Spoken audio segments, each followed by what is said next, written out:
40 years of the Crested Butte Wildflower Festival. Just take a look at all these flowers that you're seeing right now on your screen.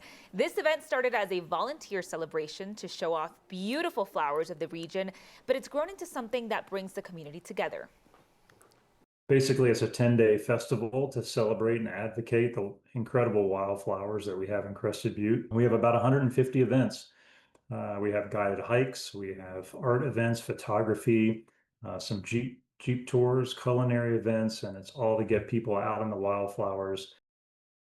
Really amazing. Crested Butte is Colorado's wildflower capital with plenty of free things for families to enjoy. And this year, the festival is going to start on July 10th. And one of the events is wildflower testing dinner at Soupçon in Crested Butte. So we have the chef owner of Soupçon, John. Thank you so much for joining us this morning. Thank you for having me. Okay, so for those who have never cooked with any type of wildflower, what does that actually taste like? They all have their nuance, and I think it's just using them with intention and delicacy. So you're going to be featuring this in the festival, correct? Yes, we're going to just have our menu starting off through the summer focused around the theme of wildflowers. Okay, so talk to me about that theme and what you're going to have in your menu. We're going to have, the standard that we do with the classic French technique, and then we'll do infusions with said flowers or herbs and stick with our beef tartare, for instance. Okay, so you have the beef tartare right here. Talk to me about this one. Beef tartare here with potato gaufrettes. It is then garnished with a little bit of sage blossom and mustard. Ooh, fancy. A little bit of rosemary salt. And, we're sourcing all these from local farmers, just keeping it fresh, keeping it sustainable. Yeah, that's truly amazing, especially because you guys are working with local farmers as well. For anyone that wants to try this at home, basically tell them that they shouldn't be picking out flowers from, on the side of the road. Absolutely not. So what should they be doing? You should be communicating with farmers or knowledgeable sources, and then, just, using it with technique and nuance.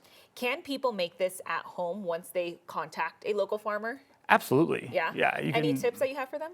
Something simple would just be like an infusion, letting it sit in your sour cream or creme fraiche, and then you get that nuance of, say, sage or lavender. That's amazing. Okay, John, what does this festival that's happening in Crested Butte mean for the town? Being the 40th year, I think it really is just drawing community together with consistency, and I think they do a great job with having a special event like this that continues to happen and flourish. And how long have you had your business out there? Soupçon is over 50 years old. I actually started working there in 2011, and I took over ownership in 2019. That's amazing. So I'm sure you have been to the festival. You've seen it grown over the past couple of years. What events are you excited to look forward to at the festival?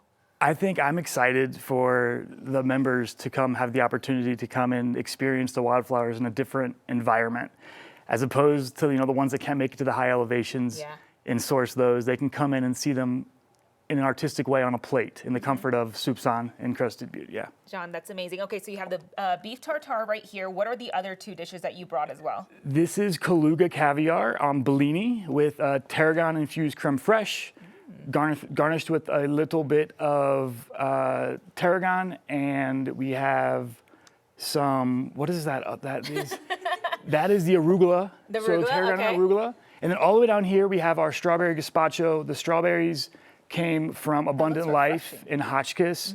They're beautiful, as you can see, nice, small, perfectly ripe. And then that is with a panna cotta served on a honey and bee pollen tuile with some red clover and strawberry blossoms and basil oil. And all these beautiful flowers here from these herbs are from thistle whistle over in Hotchkiss as well. That's amazing. John, thank you so much for joining us. If someone wants to find you, you're in Crested Butte, correct? And you're going to be there for the festival as well. Absolutely. Awesome. SoupçonCB.com, and we're open 7 days a week, 5:30 and 7:45 are the seatings. Thank you so much. All right, you can find more information about the Wildflower Festival, including information about tickets, by visiting CrestedButteWildflowerFestival.org.